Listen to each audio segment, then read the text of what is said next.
ये तो आजकल आप बहुत ही महत्वपूर्ण बात हो गई है। जिस हिसाब से कंट्रोवर्सीज आ रही है चारों तरफ से। लेकिन जो इलेक्शन का प्रोसेस है उसमें वोटर रजिस्ट्रेशन तो बहुत ही एक चीज़ है, रजिस्टर बनाना है, वोटर्स का नाम लिखना का सिंपल सी बात लगती है। लेकिन इतनी कॉम्प्लिकेटेड हो जाती है कि लोग बहुत, इंडिया में ही नहीं बाकी जगहों पे भी पहले लोग इस तरह से परेशान हो चुके हैं। उसमें होता क्या है कि हर एक वोटर के रजिस्ट्रेशन के लिए कुछ कुछ क्वालिफिकेशंस होती हैं, जैसे सिटीजन होना चाहिए, 18 साल की उम्र होना चाहिए, लोकल रेजिडेंट होना चाहिए, अनसाउंड माइंड का नहीं होना चाहिए, कोई कोर्ट का ऑर्डर ऐसा उसके खिलाफ नहीं होना चाहिए कि वो वोट नहीं दे सकता है, वगैरह वगैरह। तो उसको उसको लागू करने में जब लागू करने लगते हैं तब बहुत सारी प्रॉब्लम आने लगती हैं। और और जो प्रोसेस उसको लागू करने का होता है वो कभी कभी इतना जटिल हो जाता है कि आम आदमी के लिए बड़ी परेशानी का बायस होता है। अब आप देखिए, पहला जब सुकुमार सेन साहब ने कराया था वोटर रजिस्ट्रेशन 1951 बावन के इलेक्शन के लिए, पहला जो ऐसा एफर्ट था, उस टाइम पे कोई ऐसी, जबकि वहां पे सिटीजनशिप में ज्यादा दिक्कत थी, कोई सिटीजनशिप का कभी इशू नहीं आया, लोगों ने कभी नहीं कहा कि सिटीजनशिप जो है वो कागज चाहिए हमको। लेकिन इस बार वो इशू आ रहा है इतने दिनों के बाद। जो उन्होंने तरीका अपनाया था, ये नहीं कि उन्होंने नॉन सिटीजन रजिस्टर किए थे, उन्होंने ये किया था कि एक इन्यूमरेटर जाएगा, इन्यूमरेटर जाके घर घर एक लिस्ट बनाएगा। इन्यूमरेटर फॉर्म होता था जिसमें 8-10 आदमियों के नाम लिखे जा सकते थे, जितने घर में मेंबर्स होते हैं। उसमें लिखता था सबका नाम, एज लिखता था, और वहाँ के जो हेड ऑफ द फैमिली या जो भी सीनियर मेंबर अवेलेबल होता था उसके दस्तखत करा के और ले आता था। और वो जाकर के एंटर होता था, उसके छापा जाता था उसको। उससे वो बनती थी मेन लिस्ट, जो ड्राफ्ट लिस्ट होती थी। फिर उसको रख दिया जाता था उसके सामने, ईआरओ के ऑफिस के सामने, जगह जगह पे पोलिंग स्टेशन के सामने, इस तरह से जो प्रोमिनेंट जगह है सब पे उसको रख दिया जाता था, लोग जाके देख सकें और अपने उसमें ऑब्जेक्शन कर सकते हैं। ऑब्जेक्शन कैसे कर सकते हैं? ये कह सकते हैं कि एक तो मेरा नाम नहीं है, तो उसमें एक लिए उसके लिए एक फॉर्म बना दिया गया, फॉर्म 6 कहते हैं उसको। दूसरा फॉर्म 7 एक कहते हैं, जिसमें किसी का नाम है, फला आदमी तो है नहीं, इसका नाम गलत आ गया, फॉर्म 7 से उसका डिलीशन हो सकता है। और फॉर्म 8 है, जो किसी की एंट्री गलत हो गई, 8 गलती गलत हो गई तो उसको ठीक करने के लिए। तो वो इस तरह से सिस्टम्स बना दिए गए। अब ये चलता रहा, लगभग हर 5 साल में इलेक्शन से पहले ये एक्सरसाइज होती थी। बाद में सेशन साहब के ज़माने में जब वो बात आई तो उन्होंने कहा कि बहुत दिन, 5 साल बहुत पीरियड होता है और लोग बहुत माइग्रेट वगैरह कर रहे हैं, तो इस वजह से वोटर लिस्ट खराब हो जाती है, तो इसको और कम पीरियड में भी किया जाए। और बीच में भी कोई आदमी जो अगर फॉर्म भरना चाहता है, तो बीच बीच में भी उसको फॉर्म को भर के उसको अपडेट करते रहें। तो हर साल के लिए एक हो गया कि समरी रिवीजन होगा, और 5 साल में इंटेंसिव रिवीजन होगा। इसमें पब्लिक को कोई कुछ नहीं करना होता था, पूरा बर्डन ओनर सिलेक्शन कमीशन, उनके एन्यूमरेटर, उनके ऑफिशियल्स पे होता था। उनको सिर्फ बता देना होता था कौन कहाँ पे है, कौन कहाँ पे नहीं है। अब ये जो नया सिस्टम लागू हुआ है, हाँ एक बात और बताता हूँ पहले। तो जब ये कंप्यूटराइजेशन हुआ, वोटर लिस्ट में फोटो आने लगी, उसके बाद ये हुआ कि अगर हम इस तरह से रिवीजन करेंगे तो जो एन्यूमरेटर जाएगा, तो हो सकता है कि वो फोटो को पकड़ ना पाए, मतलब वो फोटो जो आइडेंटिटी कार्ड का नंबर है सही से लिख ना पाए, या हो सकता है कि वो डेटा एंट्री के टाइम पे फोटो कहीं का कहीं चला जाए, तो मिसप्लेस हो जाए, तो एकदम वोटर लिस्ट गड़बड़ हो जाएगी। तो इस वजह से ये किया गया कि भाई वोटर लिस्ट में हम करेक्शन करेंगे, वोटर लिस्ट वही रहेगी, उसमें करेक्शन करेंगे। और करेक्शन करने के बाद डेटा आदमी जाएगा, डेटा एनुमरेशन करके ले आएगा, और लाने के बाद उसी डेटा में करेक्शन करेंगे, और करेक्शन के टाइम पे जो नए बढ़े हैं या जो डिलीट हुए हैं उनको जोड़ देंगे उसमें। उस हिसाब से ये तय हुआ। तो 2003 का जो इंस्ट्रक्शंस थी वो मैंने बनाई थी। एक्चुअली मैं डिप्टी इलेक्शन कमिश्नर था इलेक्शन कमीशन में, और उस वक्त वोटर रजिस्ट्रेशन मेरी जिम्मेदारी थी। तो मैंने 3 टाइप की गाइडलाइंस बनाई थी। एक तो बनाई थी पूरे ऑल ओवर इंडिया के लिए, जो मैंने बताया उस हिसाब से। दूसरी थी असम के लिए। असम में ये था कि कुछ लोगों को जो उसका डेड नहीं, डिस्प्यूटेड वोटर्स का कॉन्सेप्ट आ गया था, कि बहुत सारे लोग कहते थे बांग्लादेश से भाग के आ गए हैं, तो वो उनके सामने डी लिख दिया जाता था वोटर लिस्ट में, डिस्प्यूटेड वोटर्स। तो उनको वोटर लिस्ट वोट देने का अधिकार नहीं होता था जब तक वो डी हटवा नहीं देते। और हटवाने के लिए ट्राइब्यूनल में जाना पड़ता था, अपनी बात कहनी पड़ती थी, भाई गलत है और इसको आप हटा दीजिए, और तब जो हट जाता था। लेकिन अगर हम परहेज ऐसा करते तो हो सकता है डी वोटर भी वोटर न हो जाता, और वोटर नॉर्मल वोटर भी डी वोटर में एंटर हो जाता गलती से, वोटर रजिस्ट्रेशन वाले की गलती से। तो इसलिए हम लोगों ने उसका सिस्टम निकाला असम के लिए, कि हमने पूरी जो फैमिली वाइज हमने स्लिप छापी और उसमें कुछ जगह खाली छोड़ दी बढ़ाने के लिए, घटाने के लिए, और उसमें रिमार्क्स कॉलम हो गया। तो आदमी लेके जाता था, वो फैमिली में एक बार जाता था और एक बार जाके वो पूरा वेरीफाई करता था सब लोग हैं कि नहीं है, यहीं पे हैं कि नहीं है, जो नहीं है नए आदमी उनका नाम लिख के, और फिर उसके बाद रिमार्क्स के साथ आता था। तो उसमें ये पॉसिबिलिटी खत्म हो गई कि डी वोटर्स का जो प्रकृति है वो बदलेगी नहीं, जैसी है वैसे ही रहेगी, सिर्फ एडिशंस और डिलीशंस हो जाएंगे इसमें। तो ये था तो असम के लिए। और पूरे इंडिया के लिए मैंने बताया कि जो सिस्टम था वो वही था कि लिस्ट पूरी आई और उसमें आप नाम डाल दीजिए।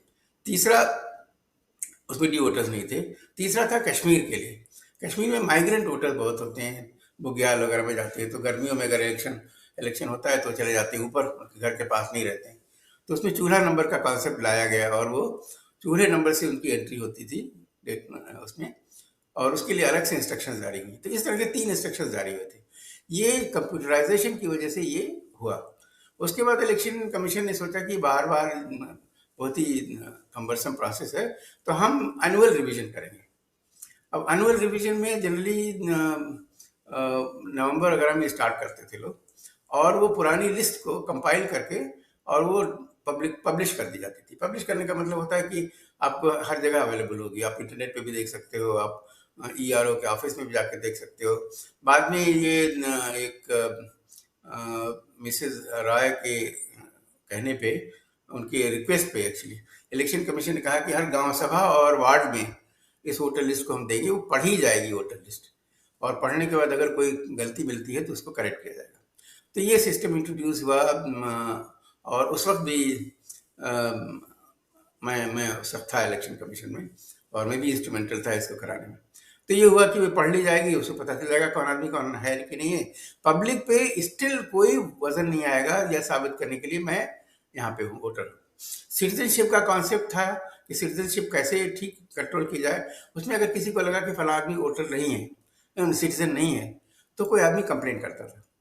वो कंप्लेंट सीधे जाती थी होम मिनिस्ट्री के दायरे में आती थी, क्योंकि सिटीजनशिप होम मिनिस्ट्री तय कर सकती है और कोई नहीं कर सकता।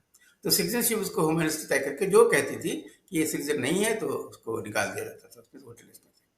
तो ये सिस्टम सब पहले से रहा है।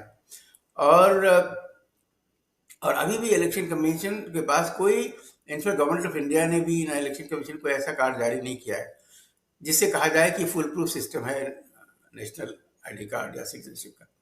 तो इसलिए इलेक्शन कमीशन के लिए भी अभी भी मुश्किल है कि कैसे साबित करें। जो उन्होंने डेटा डॉक्यूमेंट भी रखे हैं उसमें भी अगर किसी को शामिल करते हैं तो उसका डिस्क्रिप्शन ही है। अगर आप कहते हो कि ये सब सिटीजनशिप का रिकॉर्ड नहीं है तो आप शामिल कैसे कर रहे हो जब तक कंफर्म नहीं हो।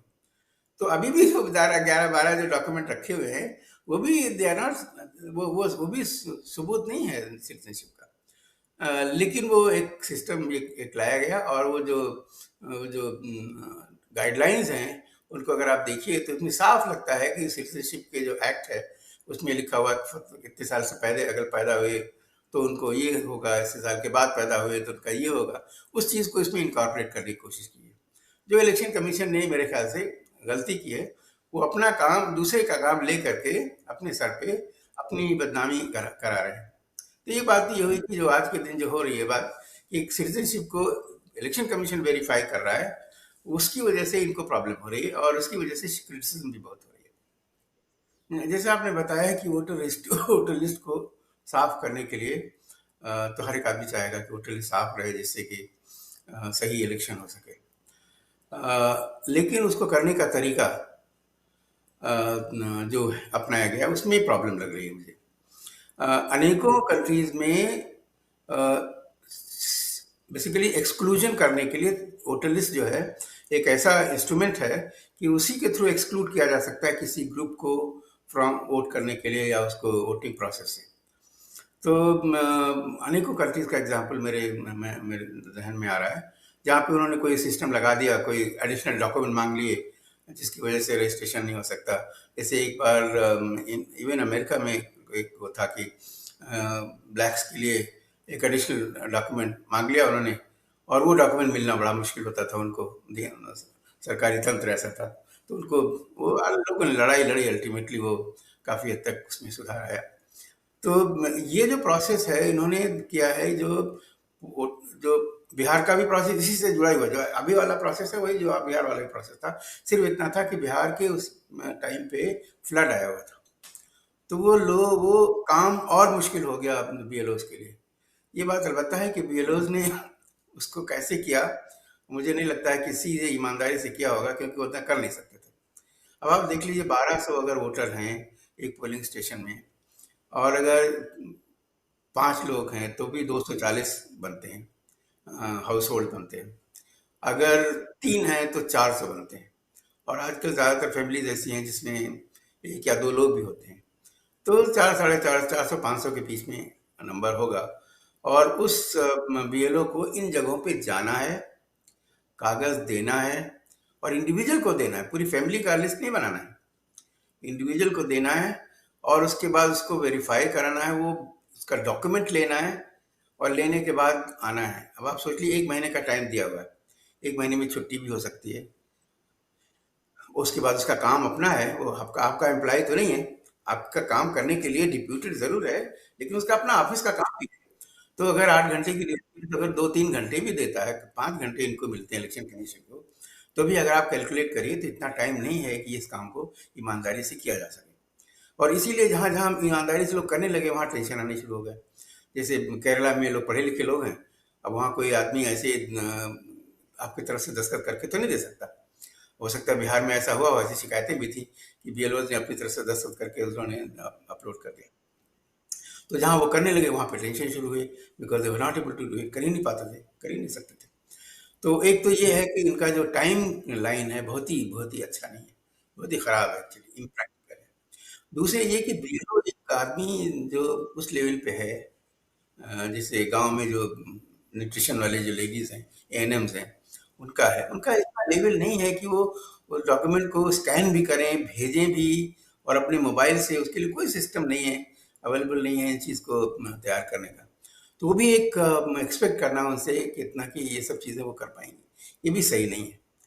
तो उस हिसाब से एक तो टाइम कम है, और बिहार में आप सोचिए क्या हुआ होगा, फ्लड फ्लड में बाढ़ आई हुई है, तो एक तो टाइम कम है, और दूसरा ये है कि आप एक्सपेक्ट कर रहे हैं लोगों से जो नहीं करने की हालत में, ज़्यादातर लोग ऐसे हालत में नहीं है। और तीसरे ये अगर आप देखिए, टाइमलाइन जो दी हुई है इंस्ट्रक्शंस में, टाइमलाइन इतनी टाइट है कि एक इतने 2 या 3 दिन में मैं रिकलेक्ट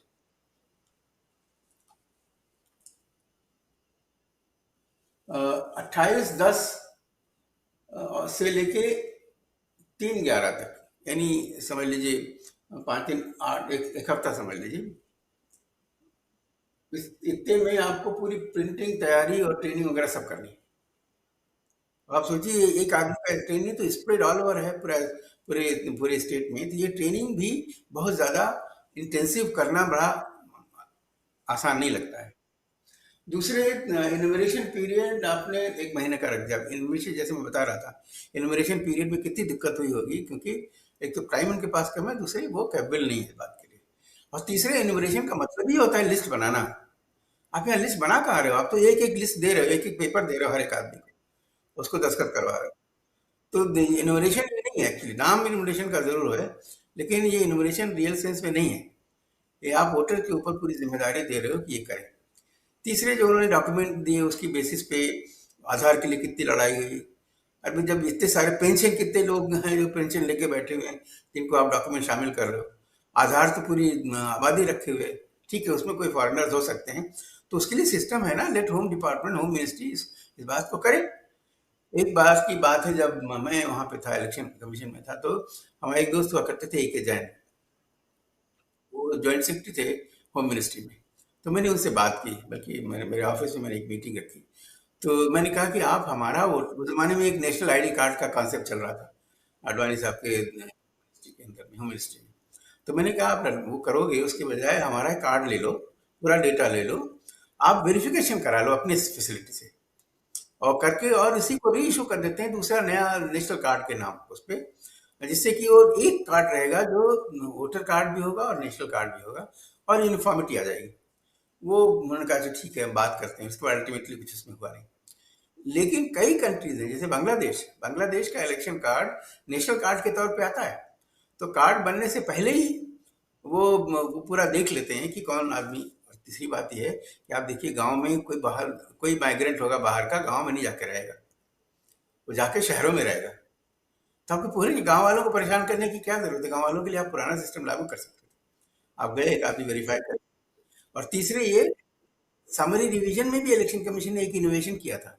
उसमें स्पेशल समरी रिवीजन करके उन्होंने किया था कि वो जाएगा आदमी बीएलओ और जगह जगह जाके वेरीफाई खुद ही करेगा फैमिली में। तो 100% वेरिफिकेशन भी समरी रिवीजन में शामिल था, उसको स्पेशल वर्ड शामिल करके। यहाँ भी स्पेशल आईआर लगाया है उन्होंने, उसमें नेशनैलिटी शामिल कर लिया।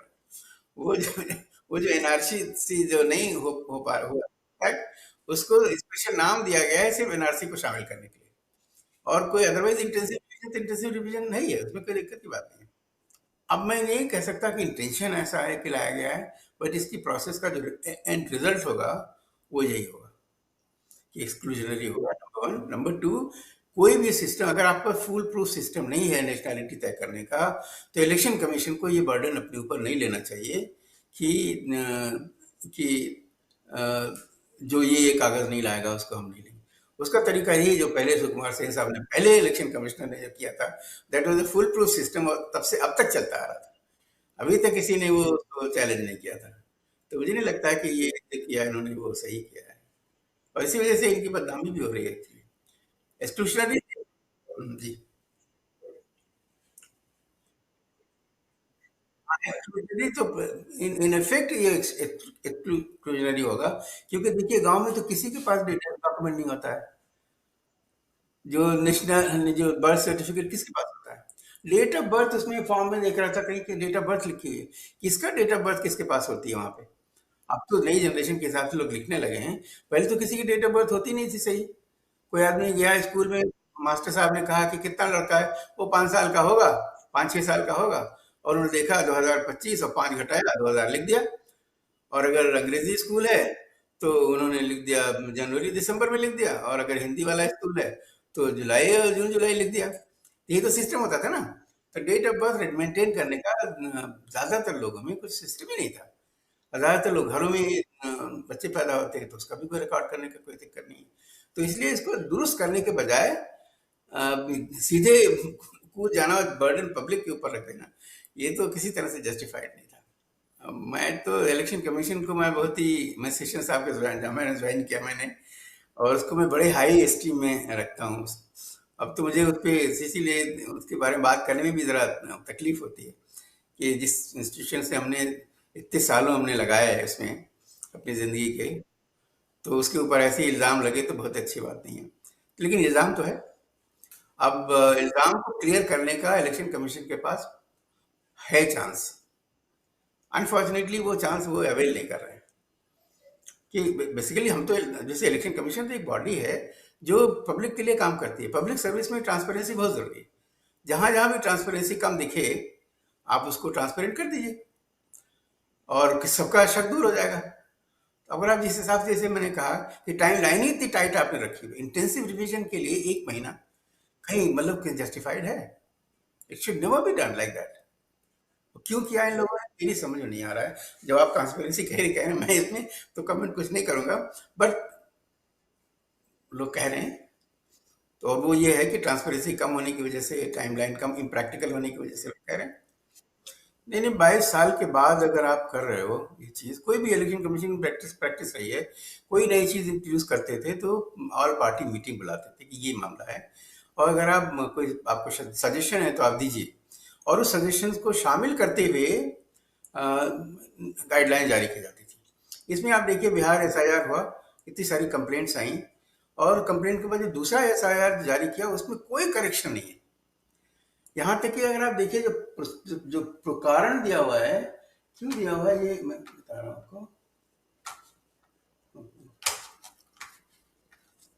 जिस वजह से ये कर रहे हैं रिवीजन, ये जो कारण दिया है इन्होंने, इन्होंने कहा है कि बहुत सारे जगहों पे वो अर्बनाइजेशन हो गया है, और अर्बन लोकल बॉडीज में जनरल पब्लिक के लिए वो बड़ी दिक्कत हो रही है, और वगैरह वगैरह। तो अर्बनाइजेशन हो गया तो भाई अर्बन एरिया का कराओ।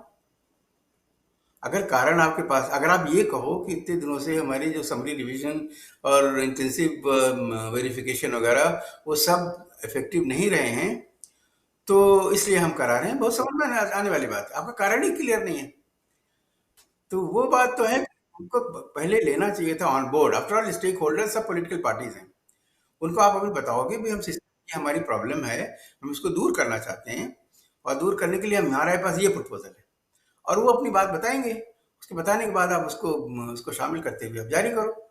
कि पहले एसआईआर की जो शिकायतें आई उन तक को दूर नहीं करने की कोशिश की गई, वही गाइडलाइन उन्होंने दोबारा दोबारा वो कर दी। तो वो तो है कि ये बात इलेक्शन कमीशन की जो इमेज के लिए बहुत ही खतरनाक है। और मैंने कहा कि इलेक्शन कमीशन की बात करने में मुझे इस वक्त मतलब हेजिटेट, शर्म आती है। तो इसलिए आप कह सकते हैं कि कुछ कुछ बात इसमें तो होगी ना, जिसकी वजह से मैं कह रहा हूँ। सेशन आप देखिए बिहार में जैसे on the eve of election 10-10 हज़ार रुपए लोगों को बांटे गए। इसी तरह अपने मध्य प्रदेश में बांटे गए, उसके पहले महाराष्ट्र में बाद में बांटे गए। इलेक्शन के जस्ट आसपास में आप 5 साल आपके पास दिमाग में नहीं आया कि लोगों को एम्पावरमेंट की जरूरत है। 5 साल के जस्ट कुछ मिनट पहले आप कह रहे हो, अच्छा जानते हुए कि अपोजिशन वाले इसको अपोज नहीं कर पाएंगे, क्योंकि वो कहेंगे तो लोग कहेंगे अरे ये तो दे रहे, देखो हमको मिल रहा था पैसा, इन्होंने ये अपोज कर रहे हैं, तो और भी उठ के वोट कम हो जाएंगे, तो वो बोल नहीं पाएंगे कुछ, और इलेक्शन कमीशन भी चुप रहेगा। ऐसे टाइम पे अगर सेशन होते तो ये would have postpone the election, वो पोस्टपोन कर देते, वो कहते मैं अभी नहीं कर सकता। तो ये तो है कि जो एक्शंस हैं उसके हिसाब से ये वो चीज़ नहीं कर रहे हैं जिनको करना चाहिए। देखिए समस्या ये है कि पहले डुप्लीकेशन सिर्फ स्टेट में होता था या जिले में होता था, और उससे पता चल जाता था कि ये कितने कितने लोगों ने गांव में भी अपना नाम लिखवा रखा है, शहर में भी करवा रखा है। जब से नेशनल उसको नेशनल लेवल की पूरी वोटर लिस्ट को उन्होंने कंबाइन कर लिया, तो डीडुप्लीकेशन नेशन वाइड होता है। और अगर आप डीडुप्लीकेशन जनरली जो जो समरी रिवीजन हुआ करता था, उसमें वो लिस्ट भेजते थे डीडुप्लीकेशन की कि ये डुप्लीकेट आ रहे हैं, इनको आप ग्राउंड पे वेरीफाई कर लो, तो जिससे पता चल जाए डीडुप्लीकेशन नहीं है। अब होता क्या है, जैसे बिहार से कोई आदमी आ गया, दिल्ली में रह रहा है, अब वो वहां नंबर है, मेन नाम है उसका, अब वो चाहेगा कि वहां नाम रहे उसका, लेकिन यहाँ के जो पॉलिटिशियन वो चाहेंगे यहाँ भी नाम, यहाँ नाम उसका रहे, क्योंकि तभी तो उनको वोट दे पाएगा। आपने देखा होगा दिल्ली में अक्सर बिहार के और भी कुछ पॉलिटिशियंस होते हैं जो इलेक्शन लड़ते हैं, तो उसकी उसकी वजह से वो चाहते हैं। तो एक ये है कि अगर आप वहीं वोटर लिस्ट में नाम रखेंगे और यहाँ नहीं रखेंगे, तो इनको यहाँ की म्यूनिसपैलिटी बॉदर ही नहीं करेगी कि अगर आप वोट नहीं दे सकते हमारी, किस लिए करते हैं, तो हमारे एरिया को हम इम्प्रूव क्यों करें। उनके पास कोई इंसेंटिव नहीं रहेगा, तो उनकी पावरलेस हो जाएंगे उस लिहाज से। तो यहाँ नाम रखवाना चाहते हैं वो, अगर यहाँ नाम डलवाते हैं तो वहाँ नाम कटना चाहिए, वो कटता नहीं है। तो इसीलिए डीडुप्लीकेशन अगर इस तरह करें कि नेशन वाइड, तो आराम से वो भी कर सकते हैं भाई, जहाँ रहना चाहते हो आप वहाँ एक चॉइस दे दो, आप वहाँ रहना चाहते हो यहाँ रहना चाहते हो। तो इस तरह से अभी क्या हो रहा है कि वहाँ पे यहाँ पे दिल्ली में भी वोट दिया, और उसके बाद जब बिहार का इलेक्शन आएगा तो लोग टिकट दे के वहाँ भेज देते हैं, भाई ठीक है जाओ छुट्टी मना के आ जाओ कुछ दिनों तक के लिए, और हमारा वोट दे के आ जाना। तो लोग कहते हैं चलो इसी बहाने फ्री ट्रिप मिल गया गांव के लिए। तो वो भी एक प्रॉब्लमेटिक है कि डुप्लीकेशन जो इस्तेमाल किया किया जाना चाहिए था, नहीं किया गया, और शायद इसलिए नहीं किया गया कि आप इंटेंसिव करा रहे हो। इंटेंसिव करा रहे हो तो मान के चल रहे हो कि आप इंटेंसिव कराओगे तो जो आदमी वहीं पे है वहीं करेगा। लेकिन उसमें भी आपने देखा मिस्टर राकेश सिन्हा और एक दो लोगों का ऐसा आया कि वो टीचिंग तो करते हैं दिल्ली में, जो टीचर है दिल्ली में वो ऑर्डिनरी रेजिडेंट दिल्ली का है, लेकिन उनका गांव में वो पड़ा हुआ है। तो इसका मतलब डुप्लीकेशन अगर करते शायद वो पकड़ में आ जाता। ऐसे केसेस जो यहाँ भी हैं और वहाँ भी हैं वो पकड़ में आ जाते, तो उनको करना चाहिए था चीज़। और आप सोचिए अगर ये करना है तो आप इलेक्शन ही क्यों कराते हो, पॉइंट ये है। अगर अगर ये करना है, 10,000 रुपए देने हैं, ये करना है, तो आप इलेक्शन कराने की जरूरत है।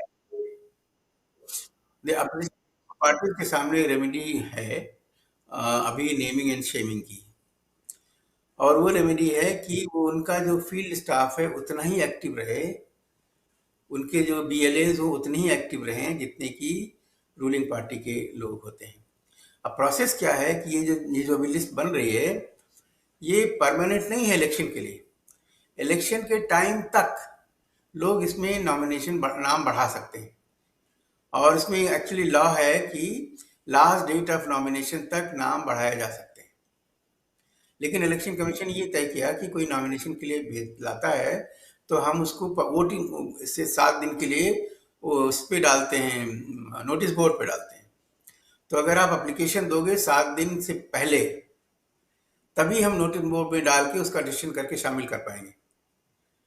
लेकिन और अगर अगर 7 दिन से बाद में आप देते हो तो हम ले तो लेंगे, लेकिन इलेक्शन के बाद ही उसका डिसीजन करेंगे।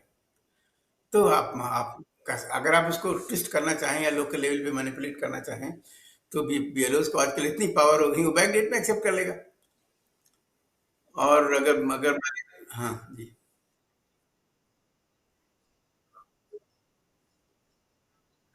वही तो कह रहा हूँ, यही प्रोसेस है।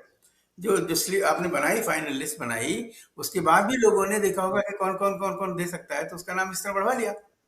अब उसमें अगर ऑपोजिशन पार्टीज के लोग चौकन्ने होते कि क्या क्या हो रहा है, और ये उसको ट्रांसपेरेंटली दिखाते किस किस की एप्लीकेशन आई है, 7 दिन के लिए बोर्ड पे डालते, सबको शेयर करते, तो लोग ऑब्जेक्शन करते कि नहीं यार ये सही नहीं है। तब वो इतने लोग शायद नहीं बढ़ पाते, अगर इन्होंने कहा अगर ये सही बात नहीं है। उसमें भी फॉर्म सेगमेंट डलवाने के बाद भी 7 दिन का नोटिस देना चाहिए, कोई आदमी ऑब्जेक्शन कर सके कि नहीं कर सके। और एक्चुअली इसकी अब तो अलग तो इलेक्ट्रॉनिक सिस्टम हो गया है, अब तो शेयर भी करना चाहिए इलेक्ट्रॉनिकली एंड अदरवाइज, जिससे लोग उनके जो फील्ड स्टाफ है दूसरी पार्टीज के लिए, अपोजिशन पार्टी के, फौरन वो चौकन्ने हो जाएं और वेरीफाई करेंगे सचमुच ये सही एप्लीकेशन है कि नहीं है, और ऑब्जेक्ट कर सकें। जब तक वो ट्रांसपेरेंसी नहीं आएगी, जब तक वो ट्रांसपेरेंसी इंट्रोड्यूस नहीं होगी, तब तक ये फ्लॉड रहेगा।